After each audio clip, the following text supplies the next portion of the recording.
Some women let love run free. Others like to tighten their grip. A jilted lover wants the ultimate revenge. She's doing everything she can to hurt him. A military woman goes to war. Jealousy is one of the ugliest emotions humans experience. And a gifted student makes love a dangerous game. She didn't understand how to handle rejection. These deadly women can't say goodbye. They cling till death.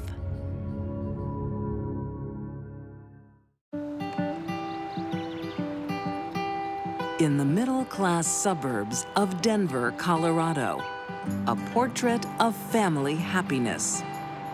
Oh, be careful. 28-year-old Darcy Matlock seems to have it all.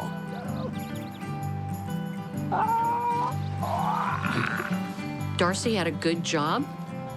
She's married, little 4-year-old girl. Everybody liked her. Oh, you must be tired. No? Hang on, let me picture you. Don't forget I'm working late tomorrow. And she had what many people thought was a stable marriage. Been working long hours lately. I know it. Hey, you want to swing? But Darcy is spending far too much time at the office. Her job provides extra benefits. Something was happening at the office. Darcy was having an affair with a young man named Ron. The fact that she was involved in the extramarital affair, I think, showed some issues with her personality. Okay, guys, that's me for the day. So, you all have a great night, and I'll see you tomorrow. Good night. Bye, boss. See you guys tomorrow. Bye. You coming? Oh, no, not yet. Have a good night. You too. Good night. Despite everything Darcy had going on, she wanted more.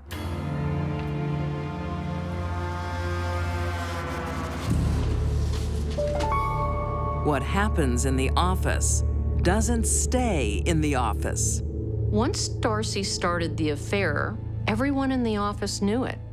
She also started coming into work later, not coming at all.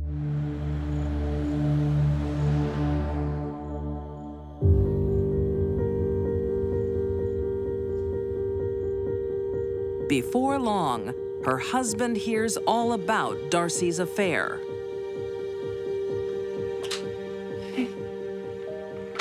Where have you been? Just out with a girlfriend. Stop the lies. I thought we were happy. I'm sorry.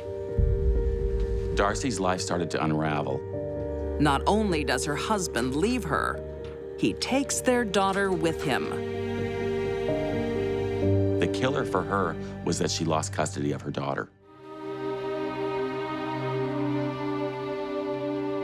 Her stability was lost by her husband leaving her, taking her child. That's a tremendous loss for anyone, even though she brought it on herself.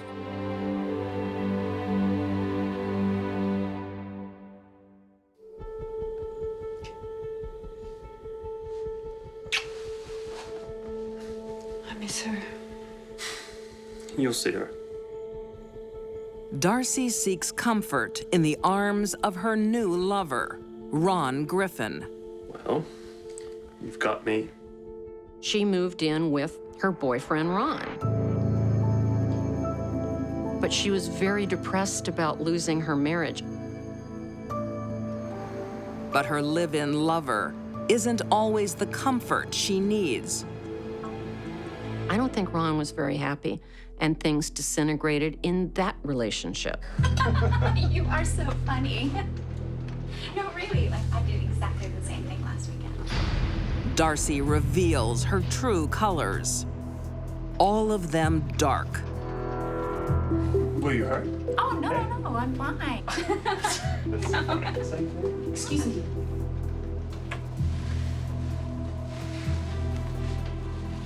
I gave up everything for you. Darcy's literally falling apart. She's your type. She's depressed, and she's starting to act erratically. Get real.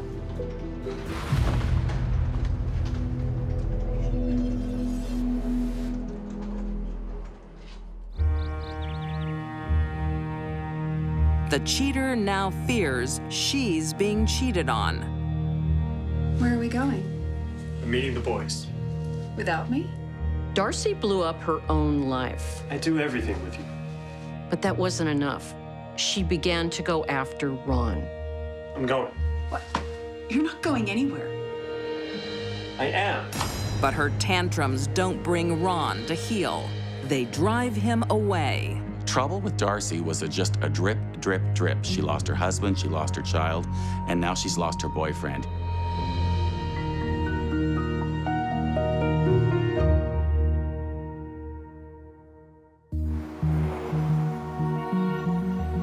You want some salt and pepper, babe? You know it. You are? Smells amazing. Ron fell in love with someone else.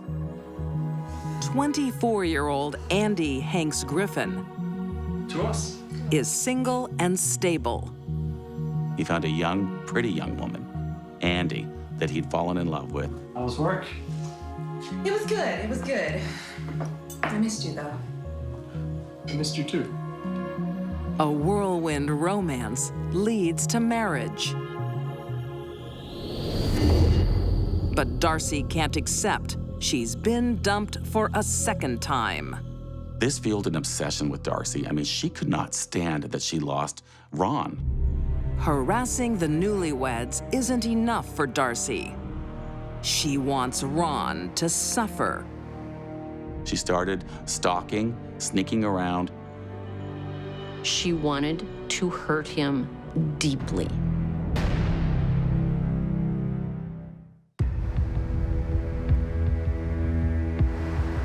Denver, Colorado, 1993.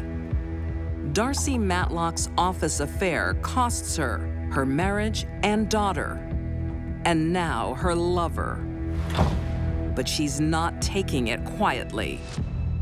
Darcy had been claiming to everybody that Ron was abusing her, I didn't touch her. She's mad. that he'd been pushing her around and harming her. You're sacking me. Yeah, I'm sorry. The truth was, it was the other way around.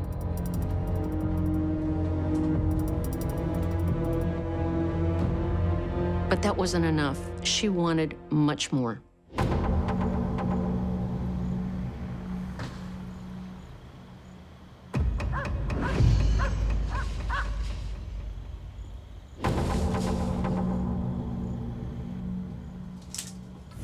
Run! There's someone outside. Ron's new marital home is no sanctuary.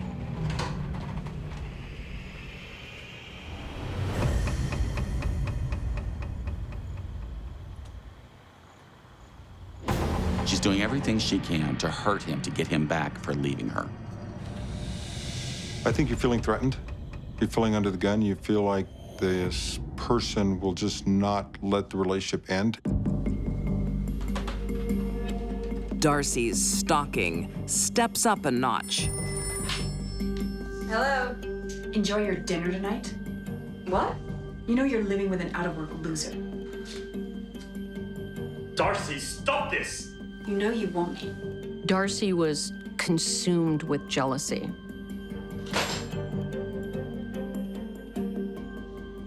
Desperate to protect themselves, Ron and Andy look for a legal way out. I'm sorry. When Ron and Andy took out a restraining order on Darcy, at that point, Darcy was a pest. Yeah. Ron, it's me. I don't want to fight anymore. Can we meet? All right. But this is your last chance. Well, normally a restraining order for most people will cause them to cease and desist contact. She wants me to meet her.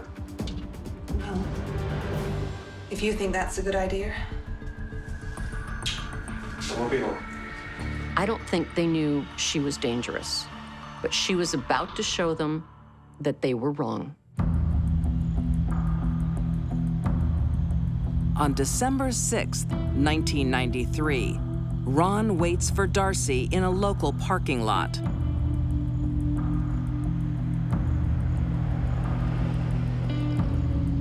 But she's a no-show. Darcy really didn't want to talk to Ron. She wanted Ron to get away from the house. Darcy is visiting someone else in disguise. I think the fact that she was wearing a red wig and didn't want to be seen by any witnesses was obvious that she was trying to withhold her identity.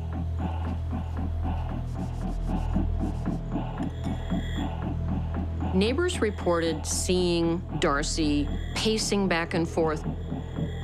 I think she was working up the courage to do what she wanted to do.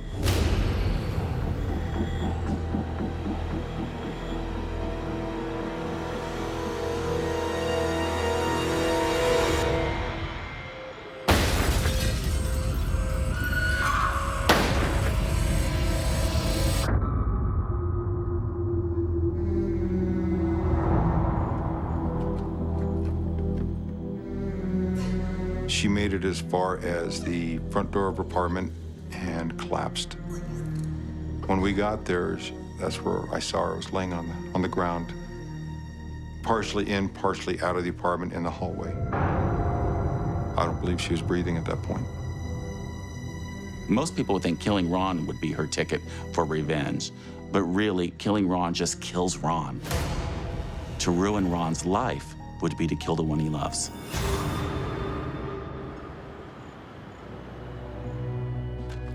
Darcy's next move is equally bizarre. She's not calling Ron to gloat. It's me. I shot Ron's wife. She's calling her ex-husband. Will you meet me? Her ex-husband was smart enough to know not to do that. Okay, just stay there. I'll come now. Okay, hurry. Perhaps he was afraid he might be the next target.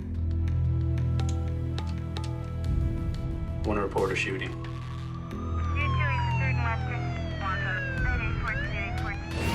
Darcy's in for a surprise. Captain Joseph Padilla was the arresting officer.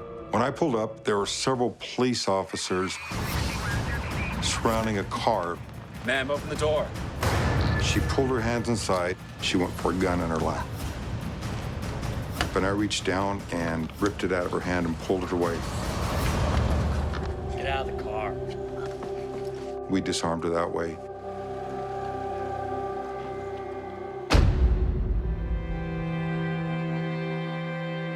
Two months after Andy's murder, there is another casualty.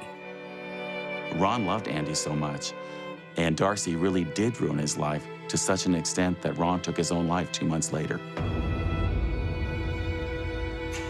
To come home and find that his bride had been murdered by Darcy would certainly have been more than he could tolerate. When Darcy killed Andy, she inadvertently killed Ron as well. In 1994, Darcy Matlock is convicted of homicide and sentenced to life in prison. Envy can be defined as, I like what you have, I'd like to have it myself. Jealousy is, I like what you have, and I hate you for having it. And that was Darcy Matlock.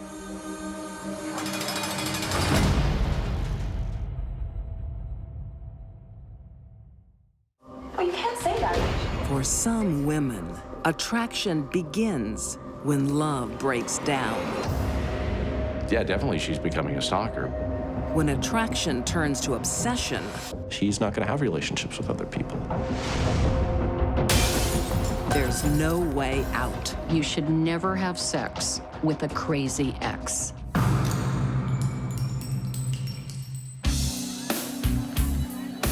California Navy man, Victor Saucedo, is everyone's buddy. Close. Had a lot of family and friends. People loved him, thought he was a great guy.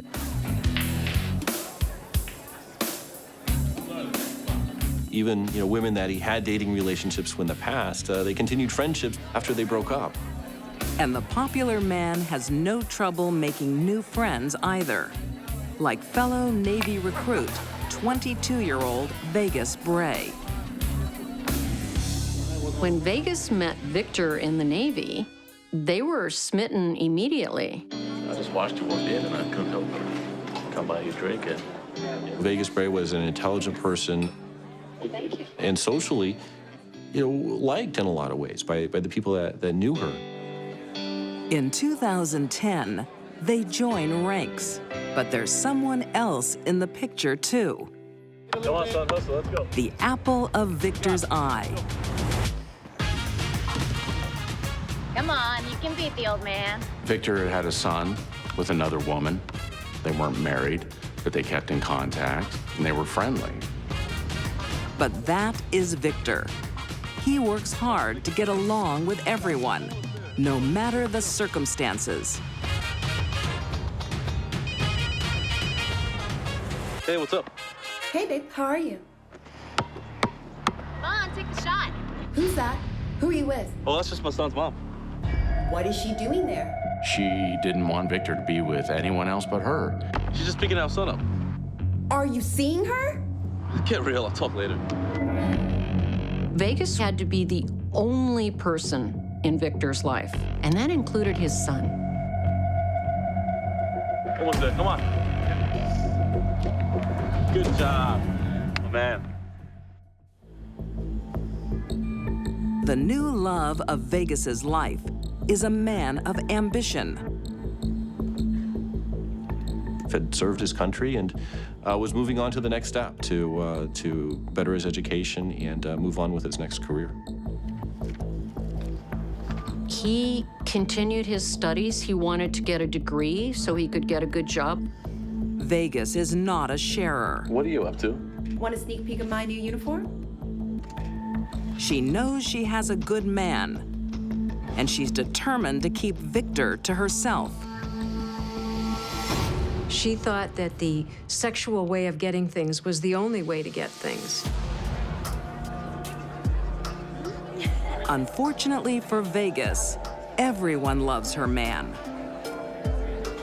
Wherever he goes, he meets friends. So good. How are you? You look great. And Vegas isn't coping. Vegas, meet my old friend Cherie. Hi, I'm Sherry. Nice to meet you. Nice to meet you too. Can I grab this? She approached the relationship in such a way that it was going to be her and nobody else. How well do you know her? She's just a friend. I want to go. Don't be so crazy. Now. Hey, guys. Sorry, I gotta go. Jealousy is one of the ugliest emotions humans experience. Even if Victor is prepared to give up his friends, he won't give up his son. I thought we could go away this weekend. No, I can't do it. Got my boy. Well, I think, Victor loves his son, and so he's wanting to do whatever's best for his son, so I don't think he's gonna let anything get in the way of that. But what about me? My boy comes first. You spend all your time with him. Eventually, Victor had had enough of dealing with Vega's irrational concerns and jealousy. If you can't handle it, I don't want to be with you. And he broke up with her. Don't say that. I mean it. But he didn't know who he was dealing with. –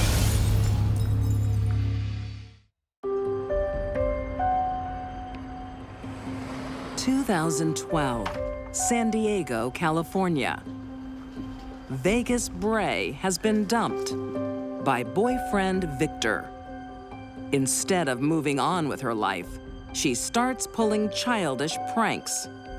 When Victor broke up with her, she acted like a recalcitrant 5-year-old who had a toy taken away from them. When that stuff starts happening, then that's when, the jealousy is brewing. Immature personality is a clinical term. It appears that Vega's emotional development stopped when she was maybe 10 or 11.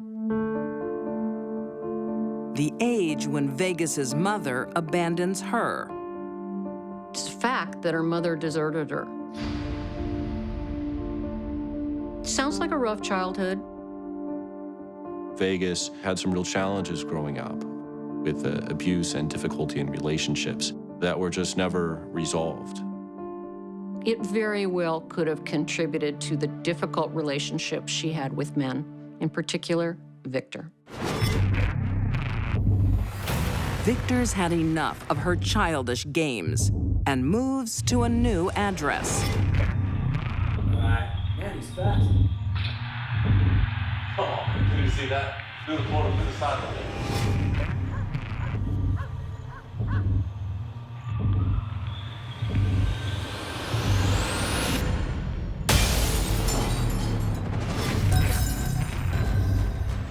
Victor went so far as to actually relocate, but she found him. Stalkers always do. Man, you gotta call the cops. Victor did not want to open up confrontations with her. He was a guy who had a big heart, or he was reluctant to police intervention against her. Hey, it's me. I'm doing it tough. Can we talk? Vegas plays on Victor's good nature and offers to talk peace. Your place sounds great.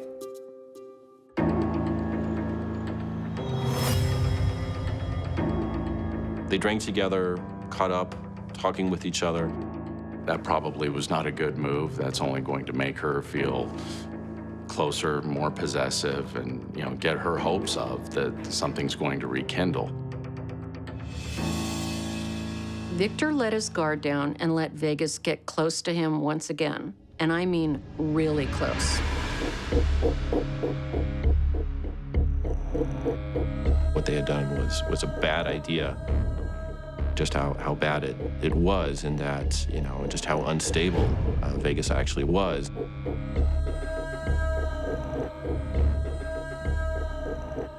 You should never have sex with a crazy ex. Let's get breakfast. In the light of day, Victor realizes his mistake. I don't think that's a good idea. Why? Are you just using me? It appears though she felt used, felt taken advantage of to some degree. It never works between us. And it certainly angered her. It was a devastating experience for Vegas. She was rejected. When he turned her down, she went from 0 to 90 miles an hour. The rage kicked in.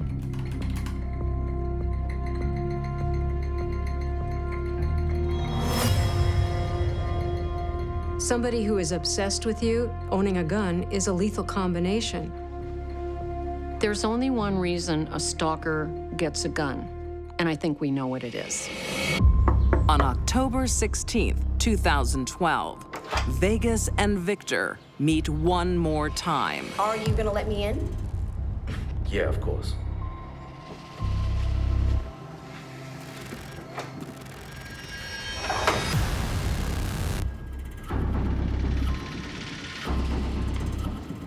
Vegas, I never wanted to hurt you. We could be good together. It just won't work. Well, that's a shame.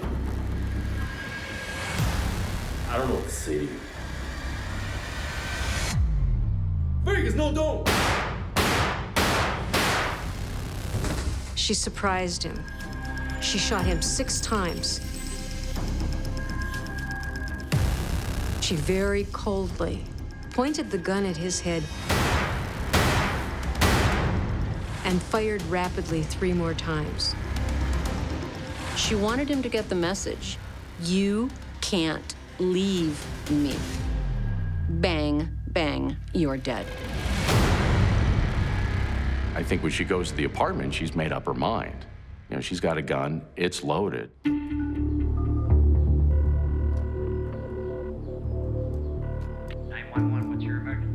There's been a shooting. Okay, ma'am. Who's been shot? My boyfriend. He's committed suicide. Police officer! Anyone home? To infer or to imagine that Victor Salcedo had somehow committed suicide and shot himself 9 times is just preposterous. But her childlike mind fails to see the absurdity of the statement. Vegas is arrested later that day. Any trained investigator would know this was a homicide. He died as the result of homicidal violence. But it takes 2 years for Vegas Bray to be declared mentally fit to stand trial. In 2016, she's sentenced to 50 years to life in prison for first-degree murder. There was testimony at trial directly related to a very difficult upbringing. That doesn't take away, though, from her responsibility for taking away a father to his son, a son to his parents, and a brother from his siblings. If you can't handle it, I don't want to be with you. Don't say that. Vegas never really grew up, and Victor paid the price. He tried his best to keep the peace, but couldn't compete with a jealous ex holding a gun. A difficult, abusive, and neglectful childhood probably contributed to her being an unstable woman who was eventually going to hurt either herself or someone else. She did both.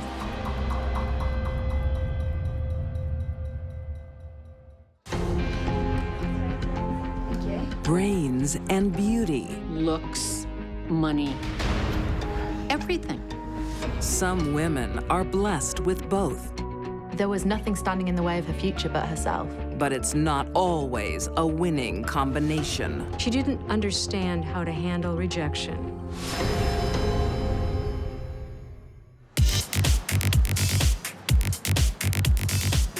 In the nightclubs of Manchester, England,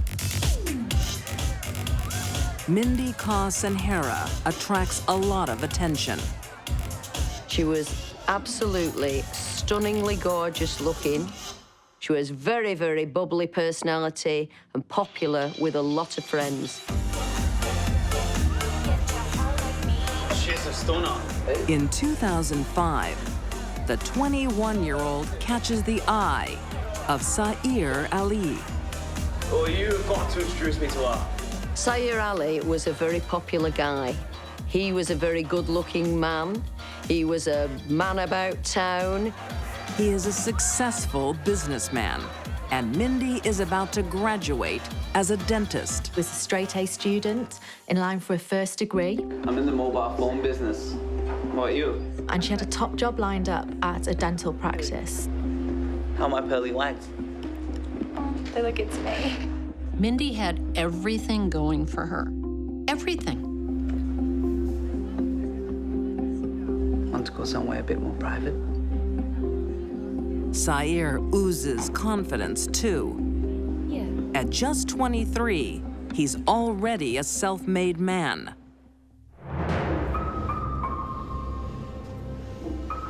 But there are some things beyond Mindy's control.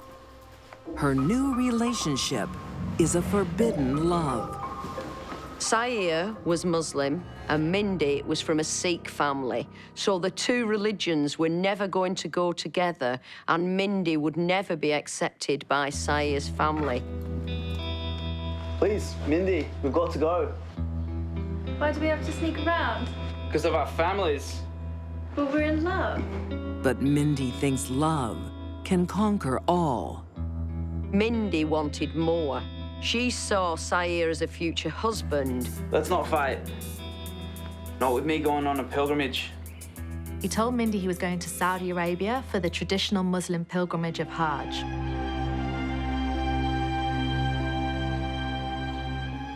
Mindy won't let religion become an obstacle. She starts studying Islam. She had a copy of the Quran, and she had been seen wearing a headscarf. It was believed that she wanted to convert so that she could win Sayer over and his family over. Mindy lights a candle for every day that he's away. Mindy thought if she became Muslim, that would be enough. But it wasn't enough. Now, he didn't actually go on the pilgrimage at all, and he never intended doing. Sayer isn't in Mecca. He is in Pakistan attending a wedding. His wedding. In the name of God, most gracious, most merciful. Sayer had been promised to his first cousin, Sana, when Sayer was 17 and Sana was younger, maybe around 7 or 9. I declare you both husband and wife. He was afraid to tell that to Mindy. And is it any wonder?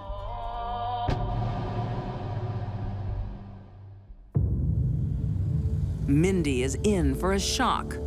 On Sayer's return, he's not turning up for their late-night trysts. Looks great. Because he's at home with his new wife, Sana. Sana was happiest cooking and cleaning. This is great. She was a stay-at-home wife, and that was the life that she wanted. Sana was the opposite of Mindy. Where Mindy was well-educated, sophisticated, popular, Sana was none of those things.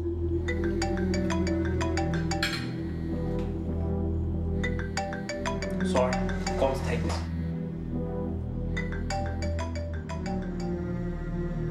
Hey, I'll be there soon. But Sayer wants to have his cake and eat it too. Tonight? It's late. I'm sorry, it's business.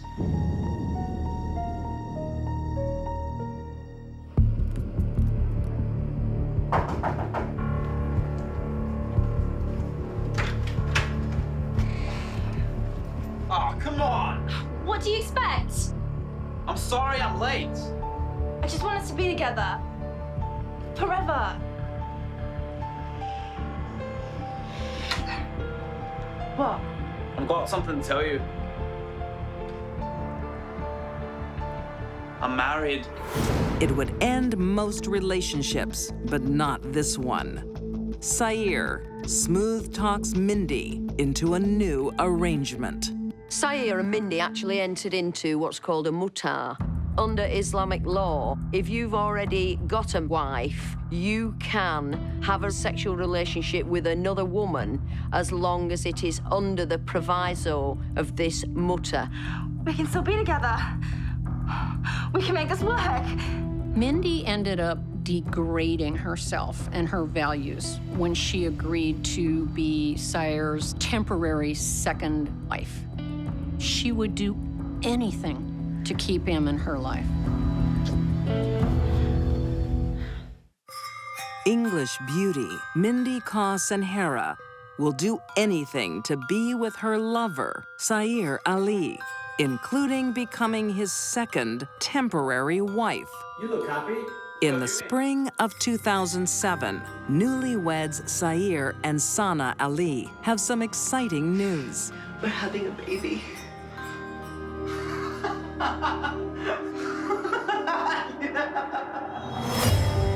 Their joy is matched by Mindy's fury.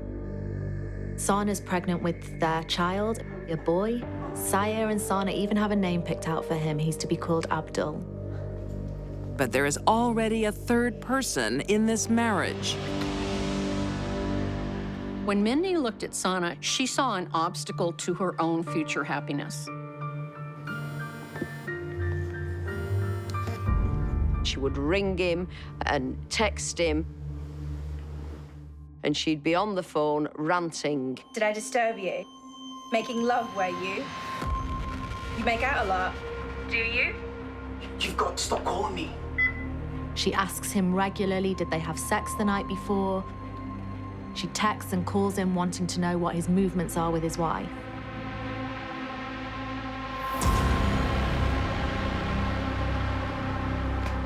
She didn't understand how to handle rejection. how to make another choice. She was young and immature. Sayer has to make a choice. His pregnant wife or Mindy. This is a special tray. Mindy, you and I are over. You don't mean that. I do. Sayer was never going to leave Sana. I'm gonna be a father. Our arrangement won't be renewed. You can't. She was expecting a child. He was much looking forward to it. It has to be this way. Your way. As they say, there's nothing as dangerous as a woman scorned. She had been scorned by Sayer Ali, and she had planned to do something about it. Friday, May 11th, 2007. Hi. Where are you? Mindy calls her lover one more time. He told her he was on the way to Friday prayers at the mosque.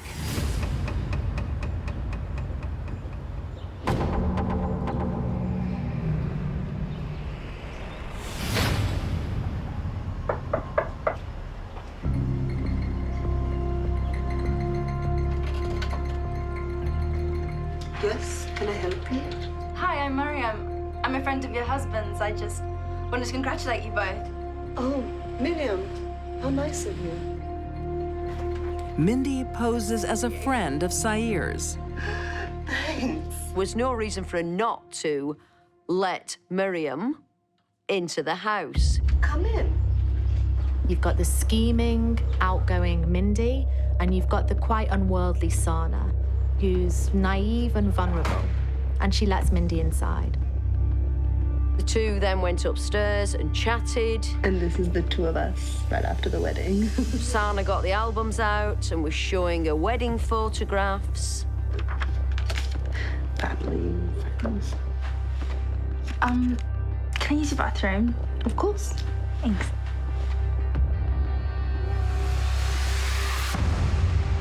When faced with her lover's wife, she couldn't take it anymore.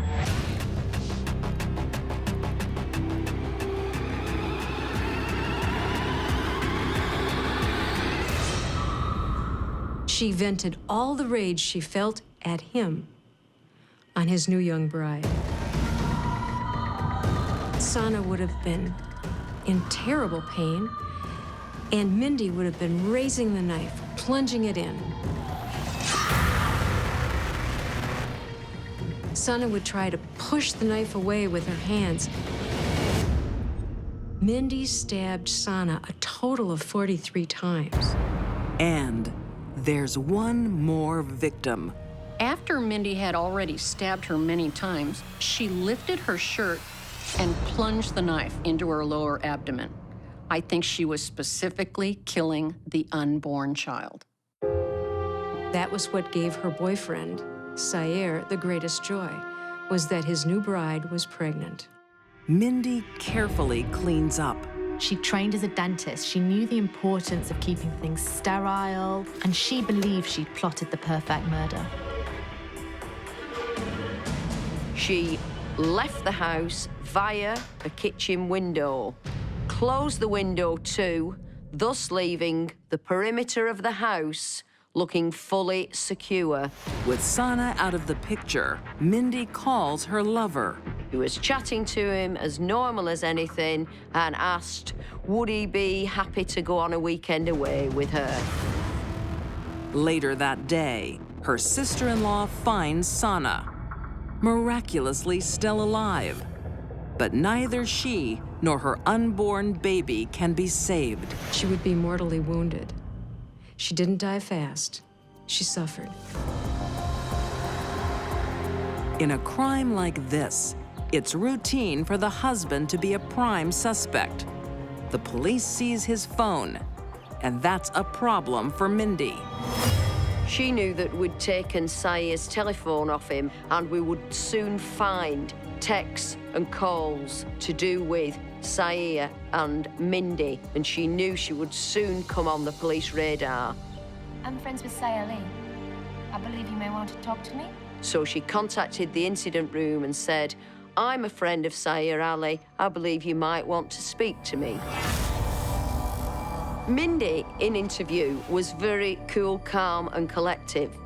She explained away everything, and she had an answer for everything. But there is one thing Mindy can't explain away. Mindy had left her bare footprint on the work surface of the kitchen as she left to go out the kitchen window. A barefoot print is as good as a handprint or a fingerprint. The fatal flaw in this perfect murder that Mindy plotted. Anybody who would look at Sanha's body would see that the pattern of injury represented overkill, a frenzied, rage-filled overkill.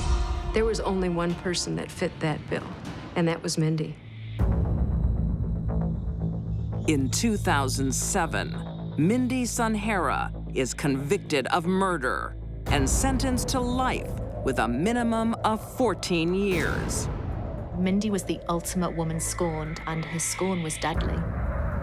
Mindy Sanhara is a cautionary tale of a young woman who had it all and threw it all away. Not only did Mindy believe she was going to walk out of court, she probably believed she was going to walk right into Sawyer's life again.